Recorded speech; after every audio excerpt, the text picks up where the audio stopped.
नमस्कारम। सभी सनातनी को मेरा प्रणाम। आज हम चर्चा करेंगे गुरु पूर्णिमा। गुरु पूर्णिमा जो पर्व होता है ये आषाढ़ मास के पूर्णिमासी को पड़ता है।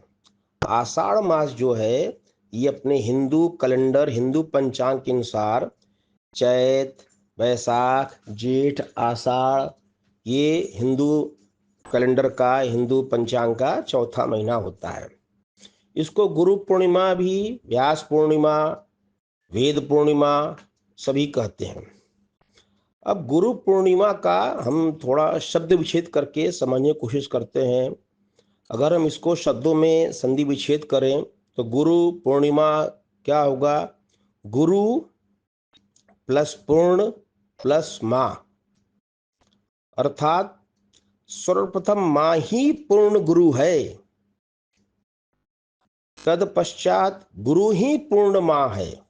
अब इसको ये तो पूरा गुरु पूर्णिमा का मैं संधि विच्छेद करके बताने का प्रयास किया। अब गुरु से गुरु का क्या मतलब? गुरु में गु रु दो शब्द है। गु से अंधकार अज्ञान, रु से प्रकाश अंधकार का निरोधक, अर्थात अज्ञान को हटाकर प्रकाश या ज्ञान को ओर ले जाने वाले को गुरु कहा जाता है। यह दिन महर्षि वेद व्यास के जन्मदिन के रूप में भी मनाया जाता है। वेद व्यास को हिंदू धर्म का प्रथम गुरु माना जाता है। वेद व्यास ने ही पहली बार मानव जाति को चारों वेदों का ज्ञान दिया था, इसलिए इन्हें प्रथम गुरु की उपाधि दी जाती है। गुरु पूर्णिमा वर्षा ऋतु के आरंभ में आती है। इस दिन से 4 महीने तक परिव्राजक साधु संत एक ही स्थान पर रहकर ज्ञान की गंगा बहाते हैं। ये 4 महीने मौसम की दृष्टि से भी अच्छा होता है, न अधिक गर्मी न अधिक सर्दी। इसको चतुर्मास भी या चौमासा भी कहते हैं। और चतुर्मास में और भी जो हमारे चारों जो शंकराचार्य हैं उसमें से सभी ज़्यादातर लोग काशी में ही वास करते हैं और ज्ञान की गंगा बहाते हैं। तो गुरु पूर्णिमा पर भी काशी के स्थान का बहुत बड़ा विशेष महत्व है और ज्ञान की गंगा बहाने में तो काशी के बारे में जो भी कहा जाए उतना ही कम है। गुरु चरणों में उपस्थित साधकों को ज्ञान, शांति, भक्ति और योग शक्ति प्रदान करने की शक्ति मिलती है। गुरु ब्रह्मा गुरु विष्णु गुरुदेव महेश्वर, गुरु साक्षात परम ब्रह्म तस्मै श्री गुरुवे नमः। अर्थात गुरु ही ब्रह्मा है, गुरु ही विष्णु है और गुरु ही शिव का रूप है, गुरु ही परम ब्रह्म है। मैं उस गुरु को नमस्कार करता हूँ।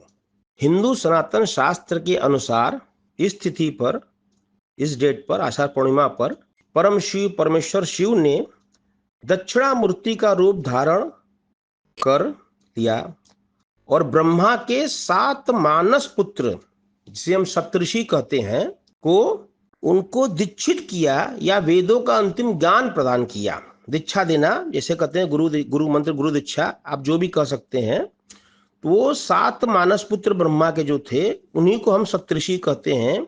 ये सप्तऋषि का नाम अत्रि, भारद्वाज, गौतम, जमदग्नि, कश्यप, वशिष्ठ और विश्वामित्र, ये 7 ऋषि जो है सप्तऋषि कहलाए।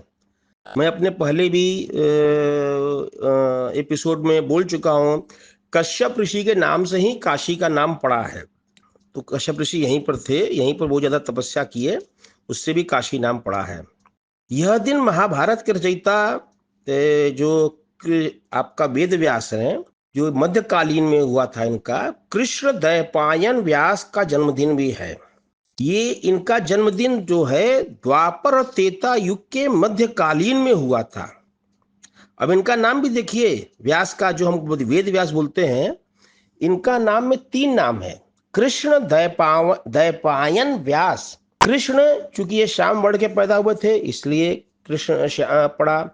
द्वैपायन जो है ये एक द्वीप का नाम है। ये जहां पैदा हुआ वो द्वीप था, वो नाम इनके साथ जुड़ गया द्वैपावन। व्यास नाम क्यों पड़ा? व्यास नदी पर इन्होंने बहुत ज्यादा घोर तपस्या किया और इसीलिए इनका नाम कृष्ण द्वैपायन व्यास है। इसमें एक नाम वेद व्यास इसलिए भी देते हैं कि आदि गुरु कहा जाता है। इनके सम्मान में ही गुरु पूर्णिमा को व्यास पूर्णिमा नाम से भी जाना जाता है। इनको विष्णु का अंश भी कहा गया है। व्यास नदी जो आज भी इसमें जो आपका पंजाब में उधर है, अनुयायी उत्सव के रूप में मनाते हैं। इसको शैव व्यास करके बोलते हैं वहां पर, जो इसका मतलब होता है यहाँ पर। अब इसमें देखिए कि व्यास 3 नाम से दिया गया है, लेकिन उसके अलावा भी इनको वेद गुरु, व्यास, वेद व्यास, व्यास गुरु सब कहा गया है। पुराणों, महाभारत और वेदों का इन्होंने संकलन किया। 18 पुराण और महापुराणों के रचयिता है। गुरु पूर्णिमा जो ये पर्व है, इसको भारत, नेपाल और भूटान में, ये अगल बगल हमारे देश के जो देश हैं, उसमें सभी हिंदू, जैन, बौद्ध धर्म और सिख परंपरा के अनुयायी उत्सव के रूप में मनाते हैं। बौद्ध धर्म के लोग इसलिए मनाते हैं कि बौद्ध धर्म में गौतम बुद्ध ने अपने 5 शिष्यों को सारनाथ, वाराणसी सारनाथ में पहला उपदेश दिया था, या उनको कहिए आप, उनको दीक्षा दिया था, ये आषाढ़ पूर्णिमा के दिन, इसलिए उसको बहुत उत्सव के रूप में मनाते हैं। जैन धर्म में यह महत्वपूर्ण इसलिए है क्योंकि इसी दिन भगवान महावीर के प्रमुख शिष्य गौतम स्वामी को ज्ञान प्राप्त हुआ था। और सिख परंपरा के बारे में आप सब देखते हैं, गुरु गोविंद सिंह और सबका सब में गुरु गुरु ही लिखा हुआ है, तो उसमें तो कोई ज्यादा मुझे बताने की जरूरत है नहीं। सिख परंपरा वाले बहुत उल्लास के रूप में गुरु पूर्णिमा पर्व को मनाते हैं।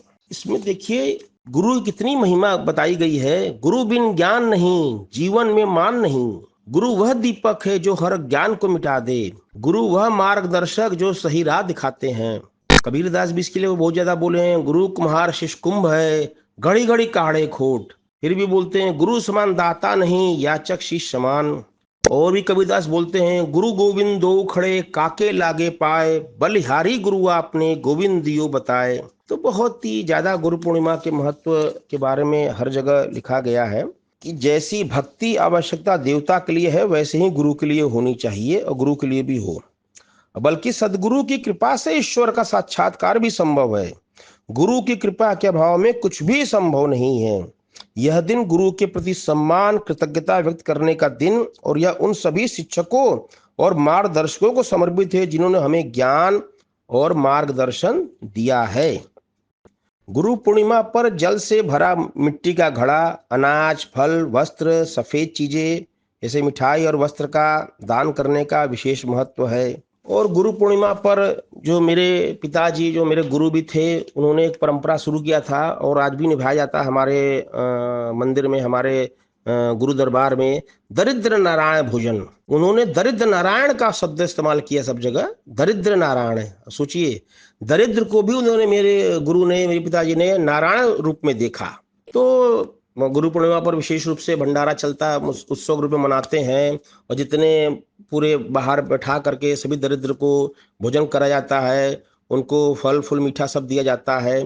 इस तरह से हम लोग उसको सेलिब्रेट करते हैं। गुरु इज द प्रिंसिपल एनर्जी। गुरु के लक्षण जो धर्म को जानने वाला हो, और भी जो गुरु नहीं माना हुआ है, जिसको कोई, जो गुरु मंत्र नहीं लिया है, जिसका अब तक कोई गुरु नहीं है, वो गुरु पूर्णिमा के दिन कई गुरु बृहस्पति के मंत्र हैं, उसका जाप भी करके, एक माला जाप 108 बीट्स जो रुद्राक्ष से या तुलसी से, या उसके जो माला है, या मोती का या स्फटिक का, उससे जाप कर सकता है।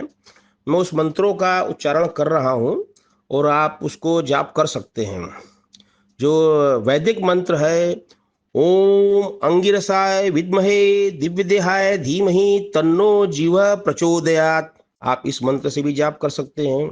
ओम वैदहि गुरुदेवाय विद्महे परम गुरुवे धीमहि तन्नो गुरु प्रचोदयात्, आप चाहे तो इस मंत्र से भी जाप कर सकते हैं।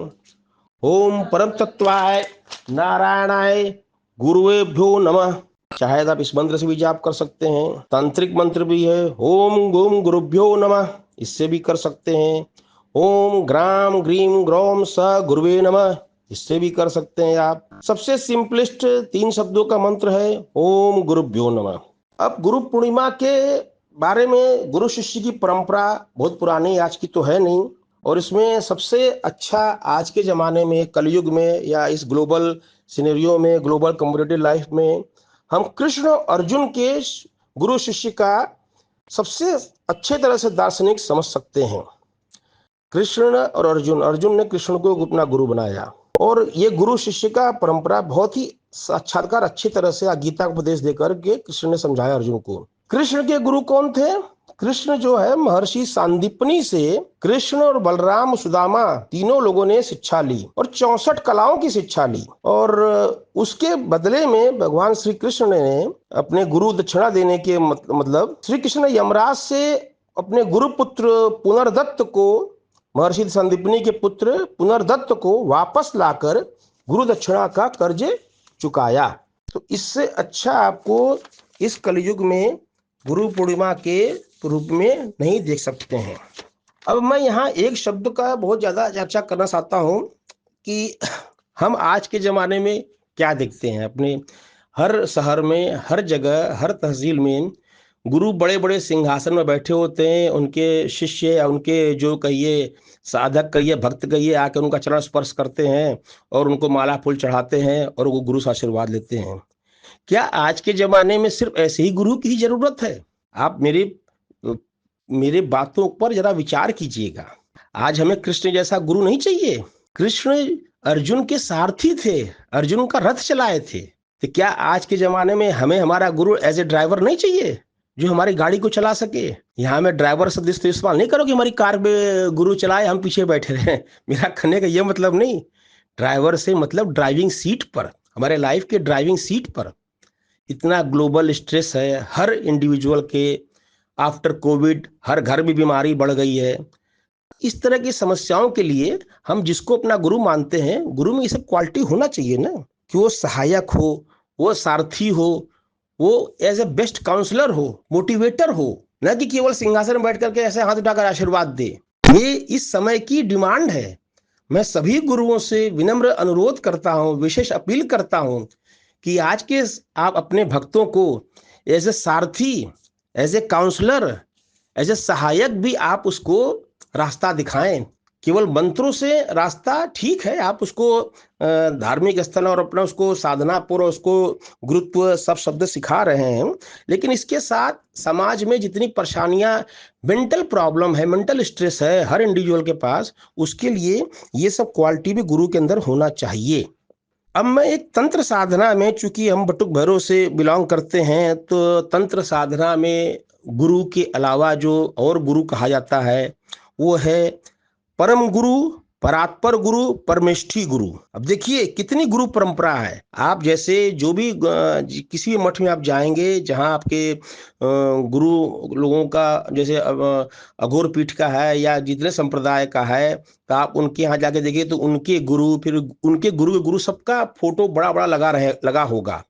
क्यों लगा रहता है? क्योंकि वो सबकी पूजा करते हैं। अपने परम गुरु मतलब आप हमारे जो गुरु हैं उनके गुरु मेरे परम गुरु हुए, उनके फर्दर गुरु मेरे परात्पर गुरु हुए, उनके जो गुरु थे वो मेरे परमेष्ठी गुरु हुए। ये गुरु परंपरा तंत्र साधना में काफी ज्यादा विशेष महत्व दिया गया है। इसको मैं इसलिए बताना जरूरी समझा क्योंकि मैं पहले इस बारे में जिक्र कर चुका हूं कि परम गुरु क्या होते हैं, परात्पर गुरु क्या होते हैं, परमेष्ठी गुरु क्या होते हैं। और गुरु एक संस्कृत शब्द है जिसका अर्थ ही है ज्ञान क्षेत्र का संरक्षक, मार्गदर्शक। और हमें यही चाहिए आज के कलयुग में कि मार्गदर्शक इन ऑल फील्ड, हर क्षेत्र में, केवल आध्यात्मिक में न दें गुरु। गुरु थोड़ा उसके डे टू डे लाइफ में जिस तरह की परेशानियां आ रही हैं, जिस तरह की आप देखिए सोसाइटल टेंडेंसी, मार धाड़, मार पीट, सोसाइटल टेंडेंसी, हर चीज बढ़ रही है, रिवेंज लेने की टेंडेंसी बढ़ रही है। इसमें गुरु बहुत बड़ा रोल अपना प्रदान कर सकते हैं। परंपरागत रूप से गुरु जो है, एक हम लोग जो गृहस्थी होते हैं या गुरुकुल में भी पहले था, एक सादा विवाहित जीवन व्यतीत करता था। आप देखें किसी गुरुकुल में जो जाते रहे तो गुरु माँ भी होती थी और वहाँ गुरु माँ सब अपने शिष्य को, सब बालक को भोजन सब बना देती थी और गुरुकुल में गुरु उनको सब छात्र को अपने ज्ञान देते थे। शास्त्रों में भी चेतावनी ये सिफारिश की है कि आध्यात्मिक साधक उसे स्वीकार करने से पहले गुरु का परीक्षण करें। ये मैं नहीं बोल रहा हूं, ये शास्त्र में भी लिखा है। हम लोग लोकल कहा गया है ना, पानी पिए छान के गुरु करे जान के, क्यों बोला गया? जनरल लोकल ये बनारसी मुहावरा है।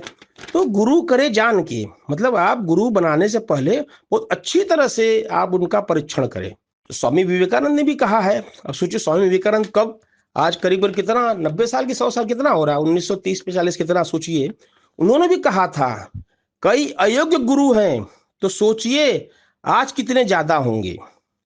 जब स्वामी विवेकानंद ने बोला था, वो भी देखे होंगे समाज में हर शहर में कि कितने अयोग्य गुरु हैं, तो उस प्रोपोर्शनेट में आज कितने अयोग्य गुरु हमारे समाज में है, हमारे बीच में है, आपको खुद तय करना है। हमें उस पर कोई टिप्पणी नहीं करना है। अब काशी में जो अघोर स्थान है, काशी भारत के सबसे प्रमुख अघोर स्थानों के तौर पर माना जाता है।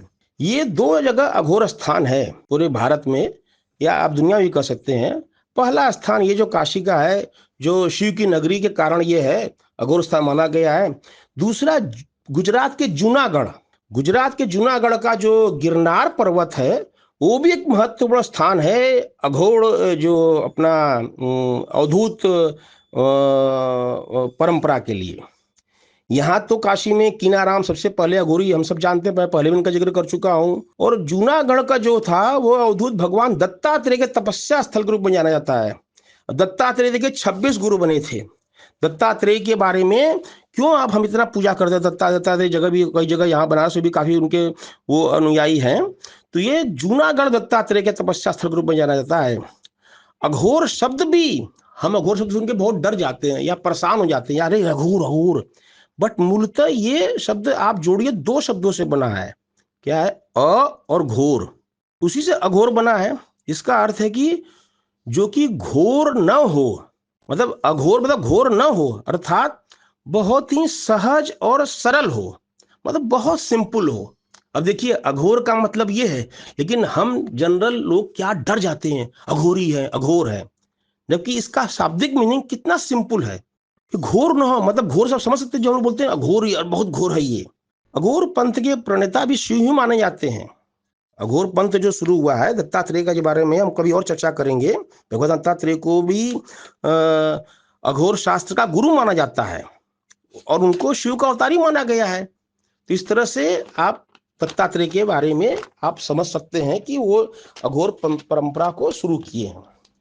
अब मैं अपनी वाणी विराम देने से पहले एक चीज और बताना चाहता हूं कि ये वेद पूर्णिमा या गुरु पूर्णिमा जो शुरू हुआ है, तो 18 जो पुराण वेद व्यास ने लिखा है उसके बारे में भी थोड़ा सा हम बताना चाहेंगे। क्योंकि ये आप जो गुरु पूर्णिमा के पर्व पर इसके बारे में जिक्र करना, जो 18 पुराण उन्होंने लिखा है उसके नाम इस प्रकार हैं: ब्रह्म पुराण, पद्म पुराण, विष्णु पुराण, शिव पुराण, भागवत पुराण, नारद पुराण, मार्कंडी पुराण, अग्नि पुराण, भविष्य पुराण, ब्रह्मा वैवत्व पुराण, लिंग पुराण, वरही व्रत पुराण, स्कंद पुराण, वामा पुराण, कुर्मा पुराण, मत्स्य पुराण, गरुण पुराण, ब्रह्मानंद पुराण।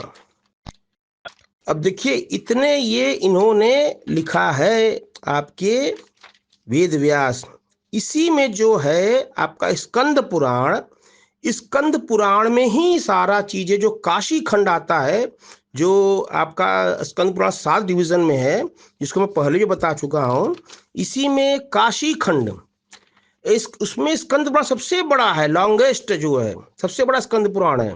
और उसमें काशी खंड जो 100 चैप्टर से, तो काशी के बारे में जो भी जिसको जानना है वो स्कंद पुराण का काशी खंड पूरा पढ़ ले। 14 AD का है ये, तो समझ लीजिए एथेंटिक बुक है, पूरा तरह से पूरा उसको एथेंटिकेट कर दिया गया है।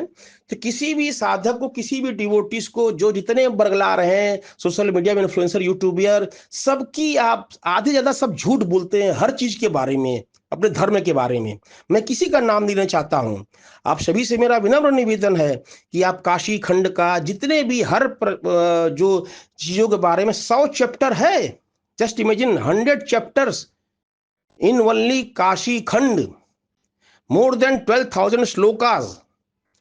तो आप उसको, जिसको जो भी डाउट हो, क्वेरीज हो, जिसके मन में दुविधा, आप मेरी बात को भी सत्य मत मानिए। ऐसा नहीं कि मैं जो बोला उसी को सच मान लीजिए आप, मैं ऐसा कभी नहीं कर रहा हूं। लेकिन थोड़ा आप उसको समझिए, और आप थोड़ा सा, जो आप समाज में जो विषमताएं फैल रही हैं, जो दुष्प्रचार हो रहा है हमारे धर्म के प्रति, और पूजा पाठ के गलत गलत पद्धति बनाना, हर गृहस्थी को कर्मकांडी बना रहे हैं, तांत्रिक बना दे रहे हैं, ये सब आप उसको पढ़िए, आपकी आंखें खुल जाएगी। ऐसा कुछ नहीं है, ये लोग अपनी दुकान चला रहे हैं। आप बिल्कुल अपनी जीवन शांति से, आराम से हम जो सब जी सकते हैं, किसी के चक्कर बहकावे में न पड़े। और अपने वाणी को मैं इसी के साथ विराम देता हूं। फिर कभी किसी मुद्दे में मिलेंगे, तब तक के लिए नमस्कार।